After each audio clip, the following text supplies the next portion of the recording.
And now the details of the news. A motion to rekindle the COVID-19 protocol compliance to battle the deadly COVID-19 Delta variant has been considered at the Akwa Ibom State House of Assembly.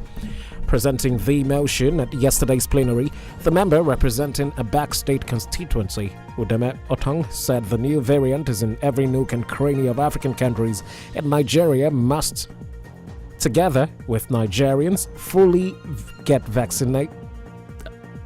I'll take that again. Presenting the motion at yesterday's plenary, the member representing a back-state constituency, Udeme Otong, said the new variant is in every nook and cranny of African countries and Nigeria, and with many Nigerians not fully vaccinated, there is need to create awareness so that Akwa Ibomites can be protected. In their various submissions, the House members unanimously said the motion is people-oriented and will aid in controlling the third wave of the virus, thereby reducing high mortality rate among the citizens of Akwa Ibom State. The Speaker, Ania Kanbasi, committed the bill to the Committee on Health for in-depth study and scrutiny after it was deliberated on the floor of the chambers. As Nigeria and other African countries and other countries commemorate the 2021 World Hepatitis Day today, with the theme Hepatitis Can't Wait. A medical practitioner has said awareness, early detection, and childhood vaccination will curb the burden of the disease in the country. Nigeria, with an estimated population of 190 million people, has a hepatitis B prevalence of 8.1% and hepatitis C at 1.1% based on a recent Nigeria HIV/AIDS indicator and impact survey report. Speaking with XL News 360, a medical microbiologist with the University of Uyo Teaching Hospital, Dr. Agantem Ekuma, said hepatitis is an inflammatory disease of the liver caused by a group of viruses being hepatitis A, B, C, D, and E, noting that symptoms may present as yellowish eye, weakness, and fever, while others do not present symptoms. Hepatitis A is usually contacted from eating contaminated food or drinking contaminated water, while hepatitis B, which is the one that is very common and tends to be more severe, is caused by taking blood or injections that are contaminated, and it can also be transmitted by sexual intercourse. Then hepatitis C is also transmitted by sexual intercourse, but very commonly it's transmitted by sharing needles. Particularly for B, there's another common way it is transmitted from an infected mother can pass it to the child too. Then for E is not common in our environment here, but is transmitted by eating or drinking contaminated food. While advocating for more awareness campaign in educating Nigerians about hepatitis, Dr. Ikuma advised people to go for hepatitis tests and practice common interpersonal hygiene, while also advising nursing mothers to present their children for immunizations to prevent the disease.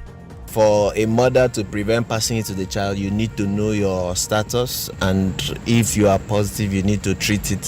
So the common one we check for are B and C because they are the ones that tend to cause chronic infection. One thing that the government has done is that hepatitis B vaccine has been added to the childhood immunization, so it's free for children. So I think the younger generation are going to have more protection if their parents have completed their cycle of immunization. So for those above 25-30, you really need to check and know if you've not had the vaccine, you really need to be vaccinated because it's totally preventable. Medical microbiologist at the University of Uyo Teaching Hospital, Dr. Agantem Ekuma, speaking on the heels of the World Hepatitis Day today. Our concerns have continued to trail the Electoral Act Amendment Bill as it relates to compelling political parties to hold direct primaries.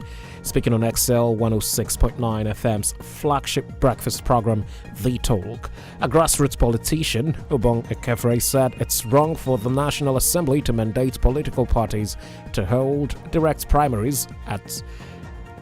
It's up to the parties themselves to choose what kind of primaries to conduct.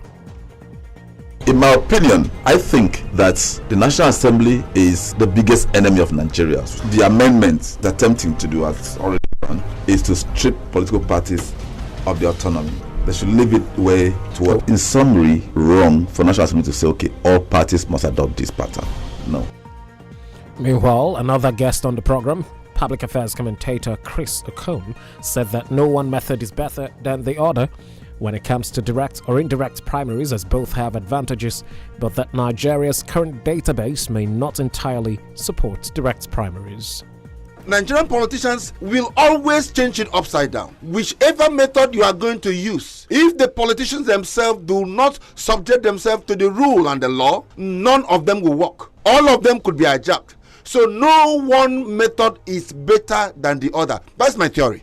Direct, ideally should be the best because every person contributes in the choice. But here is the problem which I corroborate with the Kefre. Our database does not support that. Moving away from that story, breaking news just reaching our newsroom right now says an 18-seater bus conveying corps members from the University of Uyo to Katsina State yesterday was involved in a ghastly car accident, leaving 4 people dead, 1 survivor, and others seriously injured.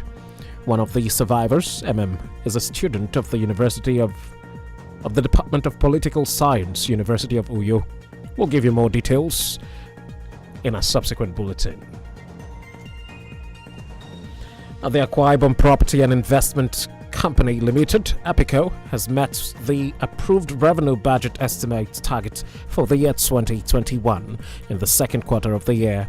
The managing director and CEO of APICO, Barrister Patrick Odomfang, who made the announcement at his budget appraisal presentation before the House Committee on Finance and Appropriation, said it's as a result of APICO's ability to remit within the second financial quarter 20 million naira revenue budget estimates meant to be remitted to the state government for the year 2021. According to Domfang, the feat was possible because of the commitment to duty and responsibility towards ensuring that the Governor Udomi Manuel-led administration meets her revenue budget estimate targets for 2021, assuring that with the zeal and commitment of his staff towards revenue generation, the budget estimate will double by 100% before December 2021. The committee chairman, Effiong Basi, and another member of the committee, Emmanuel Basi, applauded Udomfang for his efforts, saying that it's only in his tenure that APICO has started remitting generated revenue to government, adding that the committee will ensure that funds for capital projects are released to APICO to encourage the agency to do more.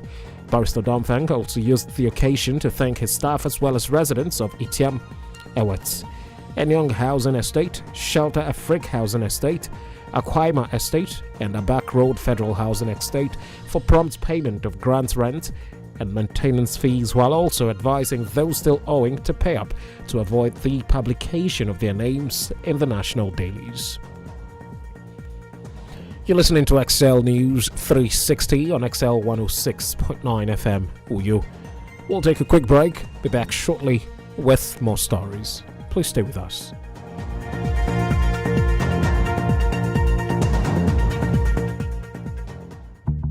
When news breaks, we follow the stories and events where they lead. While they rush to conclusions, we rush to the scene, bringing you the facts as they unfold. They say it's black and white. It's never black and white. XL News 360.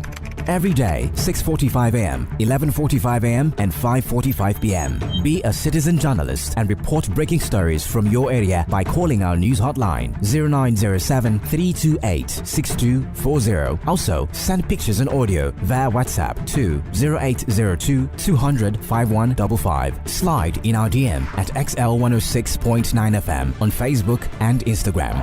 XL News 360. Factual, concise, accurate.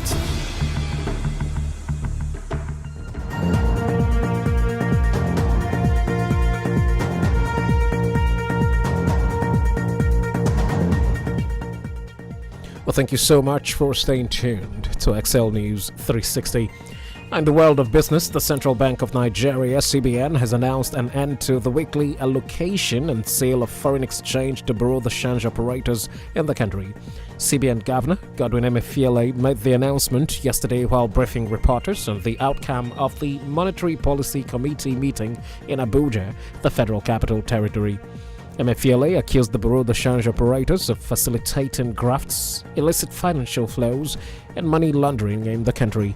He also accused international organizations, development finance organizations, and embassies of patronizing Bureau de Change operators to fund local operations, contravening Nigeria's foreign exchange regulations.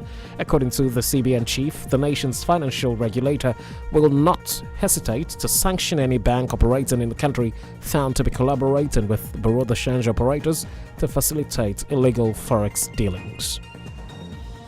Outside Nigeria, Germany's health minister Jens Spahn on Wednesday said more than half the population of Germany is now fully vaccinated, but concerns are growing about a slowdown in uptake. According to his statement on social media, 41.8 million Germans now have full protection, while 61.1% have received at least one shot. Meanwhile, the inoculation drive has slowed to a snail's pace in recent weeks, sharpening fears of a fourth wave of infections driven by the more contagious Delta variant. With case numbers also rising, the debate over how to convince more people to take the vaccine is set to become a key issue in the national elections scheduled for September 26. And out to some entertainment, the family of the co-founder of Slipknot, Joey Jordison, one of the most influential metal drummers of his generation, has announced that the entertainer has died at the age of 46. According to a statement carried by Rolling Stone and multiple United States media outlets yesterday, the prolific drummer passed away peacefully in his sleep. Iowa Bunn Jordison was one of Slipknot's 3 original members and helped power the United States 9-piece to global stardom in the early 2000s during an era when rock and metal acts routinely jostled with pop stars at the top of the commercial charts. Behind all the stage pantomime and shock antics was a technically proficient band propelled by Jordison's tight high-speed drumming and relentless blast beats, as well as his songwriting skills for some of the band's best-known tracks. The band worked with legendary producer Rick Rubin for their 3rd album and in 2006 won their first Grammy. And now talking sports, Andy Murray's bid for a 3rd Olympic gold medal ended on Wednesday as the former world number 1 and partner Joe Salisbury lost to Croatia's Malin Cilic and Ivan Dodig in the quarterfinals of the men's doubles. The British pair led Cilic and Dodig by a set and a break, but suffered a late collapse as the Croatians prevailed in a deciding tie-break to win 4-6, 7-6, 10-7. Murray, who pulled out of the singles in Tokyo due to a muscle strain, was the defending 2-time champion in the event after winning gold at London 2012 and Rio 2016. And those are the stories we followed for you at this time. On behalf of the news producer, Menem Enang, I'm Ugochukwu Bamidele, reminding you that COVID-19 is still out there. Stay safe, protect yourself. That's the news on Excel 106.9 FM.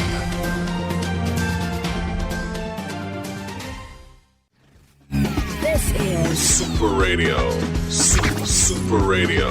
106.9 Excel FM. Story. One day, as I dey waka for road, na carry I see one place where they call Regan Home and Kitchen. The place enter my eye. Now I say I can go check. Oh shit! Come see fine slippers, traveling bags, handbags, plus house items like dining tables, chairs, artificial grass, rug, carpet, foot mat, and plenty other things for house decorations. On top that one, they still gonna get orthopedic